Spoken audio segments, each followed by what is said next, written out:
আসসালামু আলাইকুম রহমতুল্লাহি অবরকাতুহ। সম্মানিত দর্শক, ডক্টর মোহাম্মদ ইউনূস সরকারের অভ্যন্তরে আসলে কি হচ্ছে? সরকারের মধ্যে কি আগের মতো ঐক্য আছে?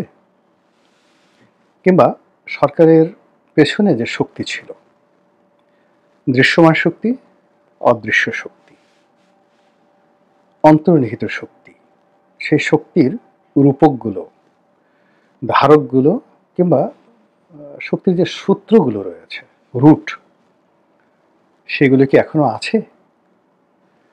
নাকি সবকিছু এলোমেলো হয়ে গেছে? এর কারণ হলো ২০২৫ সনের জুলাই মাসে এসে যে সকল কথাবার্তা শুনতে পাচ্ছি এবং যে সকল বিশৃঙ্খল অবস্থা দেখতে পাচ্ছি, সেক্ষেত্রে সরকার যে খুব স্বাভাবিকভাবে কাজ করতে পারছে, চলছে, সরকারের যে সুন্দর একটি ভবিষ্যৎ আছে, এটা মনে হচ্ছে না। সরকার প্রধান হিসেবে ডক্টর মোহাম্মদ ইউনূসের যে কথা, তার যে ধারাবাহিকতা থাকা দরকার, সেই কথার একটা ধারাবাহিকতা আমরা এখন পর্যন্ত দেখিনি। তার সরকারের একটা গুরুত্বপূর্ণ সিদ্ধান্ত বাস্তবায়ন, কোনো মেগা প্রকল্প বাস্তবায়ন করা, কোনো গুরুত্বপূর্ণ সিদ্ধান্ত গ্রহণ করা, এরকম দেখছি না। যা কিছু হচ্ছে সেটা অনেকটা বিএনপির ইচ্ছা, অনেকটা জামাতের ইচ্ছা, অনেকটা এনসিপির ইচ্ছা, কিন্তু সরকারের যে সত্যিকার একটা ইচ্ছা, এককভাবে ইউনিক ইচ্ছা, এটা আমরা দেখছি না। শেখ হাসিনার বিচারের জন্য, জুলাই আগস্টে বিপ্লবে যারা হত্যাকাণ্ড ঘটিয়েছেন তাদের বিচারের জন্য ট্রাইব্যুনাল হয়েছে। এটা সরকারের কোনো একক ইচ্ছা নয়, সরকার এই কাজটি করতে বাধ্য হয়েছে। ২ নম্বর হলো যে এই যে বিচার ব্যবস্থা, সেই বিচার ব্যবস্থার বিচার ব্যবস্থাকে চমৎকারভাবে কন্টিনিউ করার জন্য সরকারের যে ভীষণ দরকার, মিশন দরকার, সেটা পরিলক্ষিত হচ্ছে না। এটা কেমন যেন একটা ঢিলে ঢালাভাবে সবকিছু চলছে। আমাদের সুপ্রিম কোর্ট, আমাদের appellate division, high court division, supreme court bar, attorney general office, নিম্ন আদালত, আইন মন্ত্রণালয়, তারপরে প্রধান উপদেষ্টার কার্যালয়, এই জিনিসগুলোর মধ্যে যা হওয়া দরকার হচ্ছে না। যেমন ধরুন শেখ হাসিনার ১৫টি বছর, এখন ১৫টি বছরে আপনি বুঝতে পারতেন যে কারা রাষ্ট্র চালাচ্ছে। সেক্ষেত্রে প্রধানমন্ত্রী কার্যালয়ের প্রধানমন্ত্রীর সচিবকে, ব্যক্তিগত সচিবকে, তারপর প্রধানমন্ত্রীর কার্যালয়ের মুখ্য সচিবকে, সমস্ত মানুষের মুখস্থ ছিল। আপনি কি বলতে পারবেন এখন ডক্টর মোহাম্মদ ইউনূসের মুখ্য সচিবকে, সবচেয়ে বড় যিনি প্রিন্সিপাল সচিব? বলতে পারবেন না। আপনি কি বলতে পারবেন যে ওনার যে একটা সেক্রেটারি আছে, পূর্ণ সচিব পদমর্যাদার একজন প্রাইভেট সেক্রেটারি আছে, হু ইজ হি, তার নাম কি? আমি তো জানি না। কিন্তু তিনি বাইরে থেকে এনে বেশ কয়েকজন লোকে সিনিয়র সচিব, মানে একেবারে সচিবের আব্বা, আব্বা হুজুর, এইরকম অনেকজনকে তিনি সিনিয়র সচিব যাকে বলা হয় পদে তিনি নিয়োগ দিয়েছেন। তাদের ২-১ জনের নাম আমরা জানি। এখন এই যে তিনি যাদেরকে নিয়োগ দিয়েছেন, তারা যে কাজটা করছে, সেই কাজ নিয়ে সচিবদের মধ্যে সঙ্গত কারণেই একটা অসম্মানজনক, বিব্রতকর পরিস্থিতি তৈরি হচ্ছে। এর কারণ হলো এদের মধ্যে অনেক তরুণ রয়েছেন যারা সিনিয়র সচিব হয়েছেন, কিন্তু তাদের যে বয়স, তারা বড়জোর অনেকে টিওনও হতে পারতেন, এডিসি হতে পারতেন যদি তারা বিসিএসে চান্স পেতেন। এবং ২-১ জন আছেন যারা হয়তো তাদের বয়সের বিচারে বড়জোর ডিপটি সেক্রেটারি হতে পারতেন। তাদের যে এইজ, জয়েন্ট সেক্রেটারি হতে পারতেন কিনা আমি বলতে পারবো না, যদি স্বাভাবিক হইতে তারা প্রমোশন পেতেন। কিন্তু তিনি যাদেরকে সিনিয়র সচিব হিসেবে নিয়োগ দিয়েছেন, কেউ কেউ আছেন যারা বিসিএস পরীক্ষায় যদি বসতেন, প্রিলিমিনারিতে পাশ করতে পারতেন না। মানে প্রিলিমিনারিতে পাশ করার পরে রিটেন, তারপরে ভাইবা দেওয়ার পরে চাকরিতে সুপারিশ, এরপরে ফিল্ড লেভেলে ৮-১০ বছর চাকরি করার পরে প্রমোশন, এরপর ধীরে ধীরে ডিপ্টি সেক্রেটারি থেকে সচিব হবেন, সচিবদের পরে আবার সিনিয়র সচিব হবেন। তো এই যে একটা বিরাট, সিভিল সার্ভিসে যদি ১০,০০০ লোক থাকে কথায় কথা, তার মধ্যে সিনিয়র সচিব হওয়ার সৌভাগ্য হয় হয়তো ১০ জনের।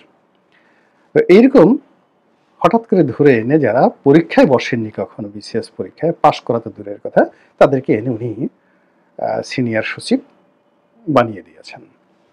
ফলে কি হলো, আমরা এই সিনিয়র সচিবদেরকে চিনছি, কিন্তু অরিজিনাল যারা সচিব তাদেরকে আমরা চিনছি না, যারা দেশ চালাচ্ছে বা যারা দেশ চালাবে। এরপর আমলাদের বাইরে যেটা আছে সেটা হলো একটা রাইট হ্যান্ড থাকে, তারপর শেষে লেফট হ্যান্ড থাকে। বিএনপি জামানাতে, আওয়ামী লীগ জামানাতে, এরশাদ জামানাতে প্রধানমন্ত্রী একটা মিনি ক্যাবিনেট থাকে, কিচেন ক্যাবিনেট থাকে। তো সেখানে পদবি না থাকলে অনেকে ক্ষমতাধর, যেমন শেখ হাসিনার এস আলম, তারপর শেষে শেখ হাসিনার সালমান এফ রহমান, শেখ হাসিনার সেই মজুমদার, নজরুল ইসলাম মজুমদার, তারপর আরও অনেকে, এরকম ধরুন অ্যাটলিস্ট 1 ডজন। এখন এদের হাতে অনেক ক্ষমতা, এদের হাতে অনেক ক্ষমতা ছিল, এরকম একটা ক্ষমতা, এটা অভ্যস্ত। এখন ডক্টর মোহাম্মদ ইউনূসের এরকম লোক কারা? চিনেন আপনি তাদের কাউকে? নাম বলতে পারেন? তাহলে এই ক্ষমতাগুলো কোথায়? আকাশ উড়ে বেড়াচ্ছে, বাতাস উড়ে বেড়াচ্ছে, অথবা ক্ষমতা ভূতে চালাচ্ছে। ক্ষমতা তো এলোমেলো হয়ে যায় না। এরপরে সংবাদপত্র চিন্তা করেন, ওনার একজন প্রেস সচিব আছেন, তারপর ওনার একটা প্রেস উইংস আছেন। তো উনি এই ওনার জামানাতে সবচেয়ে বেশি নিয়োগ দিয়েছেন প্রেস উইংসে, দেশে, দেশের বাইরে বিভিন্ন জায়গাতে সবচেয়ে বেশি নিয়োগ ওনার ব্যক্তিগতভাবে নিয়োগ দিয়েছেন, এবং ওখানে ওনার উদারতা সর্বোচ্চ পর্যায়ের। কিন্তু ওনার আগে যারা ছিলেন, এখন ধরেন ওনার উনি প্রথমে নাহিদকে বানালেন প্রেস, যাকে বলে মিনিস্টার, তথ্যমন্ত্রী, আর শফিককে বানালেন তথ্য সচিব। যদি আপনি জিয়াউর রহমান বঙ্গবন্ধুর আমল থেকে চিন্তা করেন, তো বঙ্গবন্ধুর আমলে বঙ্গবন্ধুর প্রেস সচিব ছিলেন সেই বাহাউদ্দিন সাহেব। আপনি কল্পনা করতে পারবেন না কত বড় সাংবাদিক ছিলেন। জাওদুর রহমান সাহেব ছিলেন। জিয়াউর রহমান সাহেবের তথ্যমন্ত্রী ছিলেন আকবর কবির সাহেব, হুমায়ুন কবিরের ভাই। ভারতের কেন্দ্রীয় সরকারের যে শিক্ষামন্ত্রী হুমায়ুন কবির, তার যে বড় ভাই আকবর কবির, নাজমুল হুদার সাহেবের শ্বশুর, এবং সিগমা হুদার, ব্যারিস্টার সিগমা হুদার বাবা, তিনি ছিলেন তার তথ্যমন্ত্রী। আচ্ছা, এরশাদ সাহেবের তথ্যমন্ত্রী কারা ছিলেন? উনি ছিলেন আনোয়ার জাহিদের মতো বিশ্ববরেণ্য সাংবাদিক, বিশ্ববরেণ্য বুদ্ধিজীবী ডক্টর মিজানুর রহমান শেলী তথ্যমন্ত্রী ছিলেন। আচ্ছা, শেখ হাসিনার তথ্যমন্ত্রী কারা ছিলেন? এই লাস্টে কয়েক বছর আপনি চিন্তা করেন, হাসানুল হক ইনু। আপনারা কল্পনা করতে পারেন হাসানুল হক ইনু হুইজ হি? বঙ্গবন্ধুর সেই মসনদ কাঁপিয়ে দিয়েছিল যে পত্রিকা গণকণ্ঠ, সেই গণকণ্ঠের মালিক, উদ্যোক্তা, জাসদ, সেই জাসদের হাসানুল হক ইনু, তাকে তিনি তথ্যমন্ত্রী বানিয়েছেন। যেন তেন কথা নয়। এরপর তিনি আবুল কালাম আজাদ, বিখ্যাত সাংবাদিক, প্রবীণ সাংবাদিক, তাকে বানিয়েছেন তথ্যমন্ত্রী। তার তথ্য সচিব কারা ছিল বা তথ্য টিমে কারা ছিল? আবুল কালাম আজাদ সাহেব ছিলেন, পরে বাসসের এমডি হয়েছিলেন। ইকবাল সোবহান চৌধুরী তার তথ্য উপদেষ্টা। বাংলাদেশ ইকবাল সোবহান চৌধুরীর সামনে, এখন ওনার সামনে যারা আছেন, কলম ধরে এ লিখবেন, বি লিখবেন, আমি তো কল্পনাই করতে পারি না। তারা হয়তো এখন ক্ষমতা আছে, ইকবাল সোবহান চৌধুরী সাহেবকে জিজ্ঞেস করতে পারেন, তুই কার বাপরে, তুই কার খালুরে, এটা জিজ্ঞাসা করতে পারেন। কিন্তু আমি ইকবাল সোবহান চৌধুরী সাহেবকে যেভাবে দেখেছি অবজারভারে চিফ রিপোর্টার হিসেবে, অবজারভারের সম্পাদক হিসেবে, মানে আমার বস হিসেবে দেখেছি, আমার সহকর্মী হিসেবে দেখেছি, আবার প্রেস কাউন্সিলে উনিও মেম্বার ছিলেন, আমিও মেম্বার ছিলাম। তো এই যে তার যে টিম, পরবর্তীতে সেখানে নাইমুল ইসলাম খান আসছেন। আপনি যদি বলেন বাংলাদেশের ইতিহাসে সম্পাদক হিসেবে নাইমুল ইসলাম খানের যে টিম, মানে তার যে টিম স্পিরিট, মানে তার যে লিডারশিপ, তার ব্যাপারে হাজারো অভিযোগ থাকতে পারে। কিন্তু আজকের কাগজ, ভোরের কাগজ, প্রথম আলো, এই যে টোটাল যে টিমটা দেখেন, এবং আজকের যে মিডিয়া দেখেন, এখানের যত স্টার সাংবাদিক সব নাইমুল ইসলাম খানের হাতে তৈরি করা, তার কলিগ, তিনি তাদের বস ছিলেন। এই যে মতিউর রহমান সাহেব প্রথম আলোর, তারপর শেষে আপনার যাকে বলে আনিসুল হক, এরা সবাই নাইমুল ইসলাম খানের অধীনে চাকরি করেছেন। সেই ভদ্রলোক ছিলেন ওনার সেই প্রেস সচিব। তো কাজেই একটা ধারাবাহিকতা, সামঞ্জস্য, মানে রাষ্ট্র, 18 কোটি মানুষের একটা রাষ্ট্র, 7 লক্ষ থেকে 8 লক্ষ কোটি টাকার একটা বাজেট। তো এইটা পরিচালনা করার জন্য যে দক্ষতা, অভিজ্ঞতা, হৃদয়, মন, মানসিকতা, আভিজাত্য যা কিছু দরকার, এটা কি এত সোজা? এত সোজা না। আপনি চিন্তা করেন যে এই সমাজে কত বড় বড় মানুষ আছেন, এখনো জীবিত আছেন, মানে যাদের সামনে আমরা এখনো পর্যন্ত দাঁড়াতে সাহস করার বা তাদেরকে একটা টেলিফোন করব, বিশ্বাস করেন এই সাহস আমার হয় না। তো এরকম অনেক লোক আছেন, আমার এই বদরুদ্দিন উমর সাহেবকে টেলিফোন করার সাহস আমার হয় না, বিশ্বাস করেন হয় না। আই ক্যানট ইমাজিন কাদের সিদ্দিকী সাহেবকে একটা টেলিফোন করতে আমার সাহস হয় না। আমার সেই শ্রদ্ধাবোধ রয়েছে। লতিফ সিদ্দিকীকে টেলিফোন করার সাহস হয় না, সাবির হোসেন চৌধুরীকে টেলিফোন করার সাহস আমার হয় না। তারা আমাকে সবাই স্নেহ করেন, আশা করেন, কিন্তু আমার সাহস হয় না। আমি তাদেরকে শ্রদ্ধা করি, কাছে থেকে দেখেছি। সে কত আগে দৈনিক ভোরের কাগজ, মতিউর রহমান চৌধুরী, মতিউর রহমানের বস ছিলেন, এই যে প্রথম আলোর মালিক সাবির হোসেন চৌধুরী। এখন আপনি তাকে মনে করতেছেন যে রাস্তার একজন মানুষ। এটা আমার হয় না। কিন্তু অনায়াসে এখন ডক্টর মোহাম্মদ ইউনূসের সঙ্গে অনেক লোক আছে যারা এরকম বড় বড় মানুষকে কান ধরে ঘোরানোর মতো সাহস রাখে, শক্তি রাখে, হিম্মত রাখে। এর ফলে কি হলো যে যেভাবে যে জিনিস চলার সেই জিনিস চলছে না। ধরেন আপনার কাছে একটা মার্সিডিজ বেঞ্জ গাড়ি আছে, আপনি এটা চালাবেন অকটেন দিয়ে, আপনি সেখানে কতগুলো কেরোসিন তেল ঢেলে দিলেন, আচ্ছা গেল। ড্রাইভার হিসেবে আপনি বললেন যে দূর বাদ দাও, ওই যে গুলিস্থান থেকে মিরপুরে যে রোডে যে বিকল্প বাসগুলো আছে ওটা একটা ড্রাইভার ধরে নিয়ে আসো, মার্সিডিজ ড্রাইভার লাগবে না, ওই ড্রাইভারই চালাইলো। ফলে আপনার গাড়ির কী অবস্থা হবে বুঝতে পারবেন। কেরোসিন তেল দিয়া মার্সিডিজ চালাইলেন, তারপরে আবার আপনি চিন্তা করলেন যে মাঝে মাঝে বন্ধ হয়ে যেতে পারে, একটু ধাক্কা ধুক্কা দিতে লোক লাগবে, দুজন লোকও রাখলেন ধাক্কা দেওয়ার জন্য। আপনার মার্সিডিজের অবস্থা কি?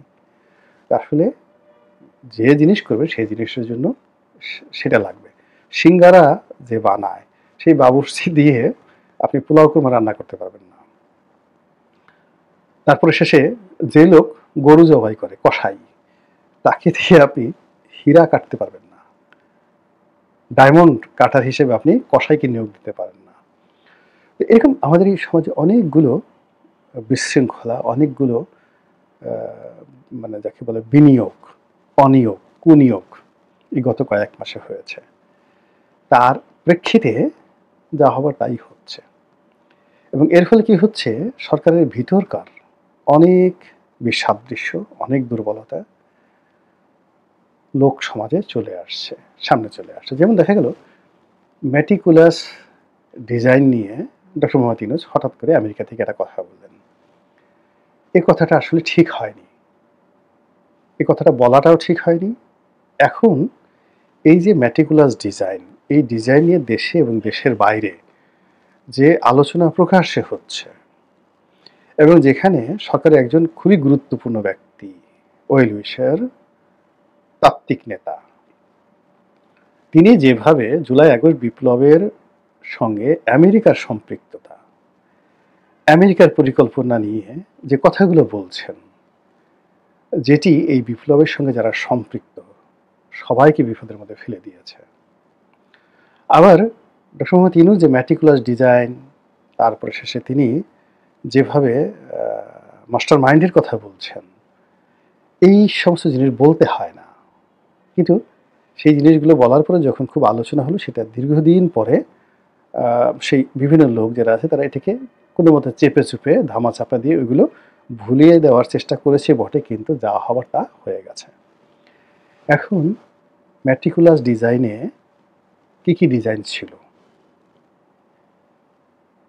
সেই ডিজাইনের পেছনে অর্থ কি ছিল, অস্ত্র কি ছিল, পরিকল্পনা কি ছিল, যে ঘটনাগুলো ঘটেছে কে এই ঘটনাগুলোর জন্য দায়িত্ব পালন করেছে, আগামীতে এগুলো কিভাবে ইন্ডিমিনিটি দেওয়া হবে, কিভাবে এদেরকে রক্ষা করা হবে, এই দায় কি এড়ানো সম্ভব হবে, এই বিষয়গুলো নিয়ে প্রকাশ্যে খোলামেলা যে আলোচনা হচ্ছে, পিলে চমকানো আলোচনা হচ্ছে। আর যেহেতু সামাজিক মাধ্যম উন্মুক্ত, ফলে অনেক ডকুমেন্ট তৈরি হয়ে গেছে। আর কিছু কিছু যারা সরকারের ওয়েল উইশার, এগুলো তারা ধামাচাপা দেওয়ার চেষ্টা করছে, কিন্তু আবার ভিতর থেকে কে বা কারা হঠাৎ হঠাৎ করে খুঁচিয়ে খুঁচিয়ে এই কথাগুলো বের করে দিচ্ছে, সরকারের খুবই গোপনীয় কথাগুলো। আর এগুলো দেখে আমার কাছে মনে হচ্ছে যে সরকারের ভিতরে সেই ঐক্য, সেই বন্ধন, সেই সহমর্মিতা, কাঁধে কাঁধ মিলিয়ে একত্রে কাজ করার যে অঙ্গীকার, সেটি সম্ভবত নেই। তাহলে কি হতে যাচ্ছে? আর এই কি হতে যাচ্ছে এটার জবাব পেতে হলে আমাদেরকে এই বছরের আগস্টের 5 তারিখ পর্যন্ত আবার হয়তো অপেক্ষা করতে হতে পারে। মহান আল্লাহ আমাদের সবাইকে হেদায়েত দান করুন এবং হেফাজত করুন। আসসালামু আলাইকুম ওয়া রাহমাতুল্লাহি ওয়া বারাকাতুহু।